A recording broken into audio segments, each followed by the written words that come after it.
কিছুদিন আগে আমি অনলাইন থেকে বই অর্ডার করেছিলাম, তো আজকে সেই বইগুলো কেমন এসছে সেটা নিয়ে একটা রিভিউ দেব। তো এই যে প্রথমেই আমি দেখিয়ে দিচ্ছি এই বইগুলোর প্যাকেজিং। দেখো, আমি 3 প্যাকেট বই অর্ডার দিয়েছি। আর এটা আমি দিয়েছিলাম হচ্ছে বুক লুক বলে একটি ফেসবুক থেকে আমি পেয়েছিলাম। আগেও আমি বই অর্ডার দিয়েছি, তো সেখান থেকেই আমি দিয়েছি, বুক লুক নাম সেই সাইটটার।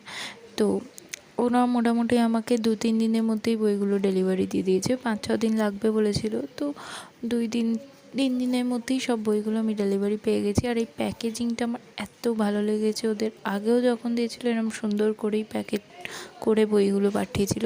এতে কি বইগুলো ভাঁজ হয়ে যাওয়া বা ছিঁড়ে যাওয়ার কোনো সম্ভাবনাই থাকে না। খুব সুন্দর বইগুলো এসছে। আর এই যে আমি এখানে এত বই অর্ডার দিয়েছি, মানে আমি লাস্ট বইমেলা থেকে বই কিনেছিলাম, তারপর আবার এতদিন বাদে বই কিনছি, তো আমার তো প্রচুর লিস্ট ছিল বইয়ে। তারপর ফেসবুকে দেখলাম অনেকগুলো বই সবাই খুব ভালো রিভিউ দিয়েছে, তো সেগুলোও নিয়ে নিলাম। আর দীপ কাকু সমগ্র তো আমি কবে থেকে খুঁজছিলাম, তো ফাইনালি পেয়েছি।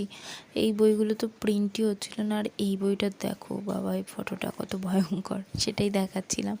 আর এত বইয়ের মধ্যে ম্যাও বলে যে বইটা, তার রিভিউ খুব ভালো। এই যে এই বইটা আমি ফেসবুকে দেখেছি, সবাই খুব ভালো রিভিউ দিয়েছে, তো এই বইটাও আমি নিয়ে নিয়েছি।